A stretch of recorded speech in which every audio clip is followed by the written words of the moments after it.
So last Christmas at a White Elephant gift exchange, I received this Spider-Man watch. Yeah, not really my style, so I'm going to take this watch apart to show you what it looks like inside. So in a couple of weeks, I'll be releasing a video on how the everyday clocks we use, like this one, work. So make sure to check out that video to see the remarkable way watches and other clocks keep time. Or if the video has already come out, you can click on the card in the top right corner of the screen. But for now, I'm going to start with taking off the back. Now I'll remove this protective little sticky piece of paper. And this is what it looks like inside. This little plus and minus thing here connects the two batteries. Yes, this watch has two batteries, so you can make the watch do the flashy colors as much as you want. And this green part is the computer chip, a thin piece of silicon coated in a protective green plastic. Okay, so let's keep going. Next we'll take out this piece of metal holding everything together. Looks like this. Now I'm going to bend the band on this watch back a little bit so I can get to the insides a little easier. Okay, next I'm going to take out this plus-minus connective piece of metal. Very nice.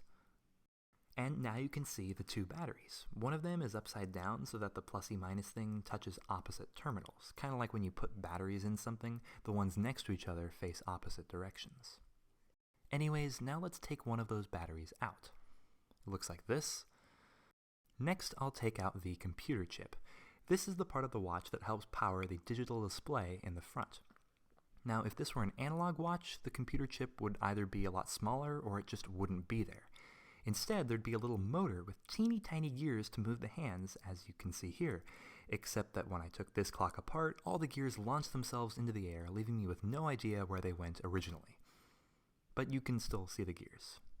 Very teeny tiny. Anyways, if we flip this chip around to the back, we can see that there is a little metal cylinder attached with these two metal wires. Now this is the heart of the watch. This is the reason the watch keeps time, how the watch stays accurate, and why these kind of clocks are called quartz clocks. This cylinder is actually the protective case that encapsulates the actual heart of the watch. So first I have to get the outside off, which is pretty easy to do with your fingers. Which is pretty easy to do with a pair of pliers. So first I have to get the outside off, which is a very difficult process, and I just broke the two wires. Okay. Well, I can still try a Hail Mary attempt to crush the cylinder and hope the insides come out unscathed. And it did! There we go! Look at that! A 4mm long tuning fork made of quartz. You know, like one of these, but just slightly smaller. And just like with a normal tuning fork, when you hit it, it produces a note. Hear it? Neither do I. It's way too high and short-lasting to hear, but it's there, and this is what the watch uses to keep accurate time. Want to figure out what exactly this tuning fork does though? Make sure to stay tuned for my video on how quartz clocks work, but for now, I'm going to continue dissecting. Here's the other battery, which is identical to the first one, flipped upside down. And this is the plastic casing that holds the LCD screen and the batteries. Speaking of the LCD screen, it looks like this. An electric current flows to the screen, telling it to display a certain time.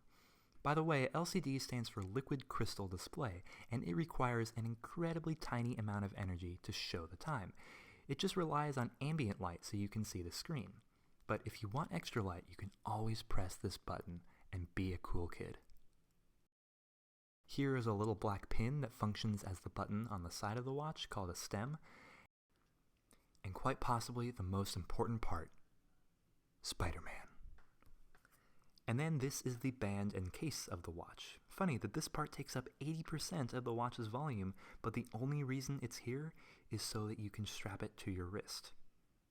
And so you can click this button that does this. So to recap, here are all the parts of the watch. The watch band and case, the Spider-Man decorative paper insert, the quartz oscillator tuning fork, the quartz oscillator tuning fork protective casing, the computer chip, the battery connective metal strip, the stem, the LCD screen, two watch batteries, an adhesive piece of paper, the internal plastic case, a metal connective piece, the watch back, and various screws. Thank you for watching this video of On the Shoulders of Science. Make sure to stay tuned for my video on how quartz clocks work, and consider subscribing if you haven't already to stay up to date on new videos, and I'll see you next time.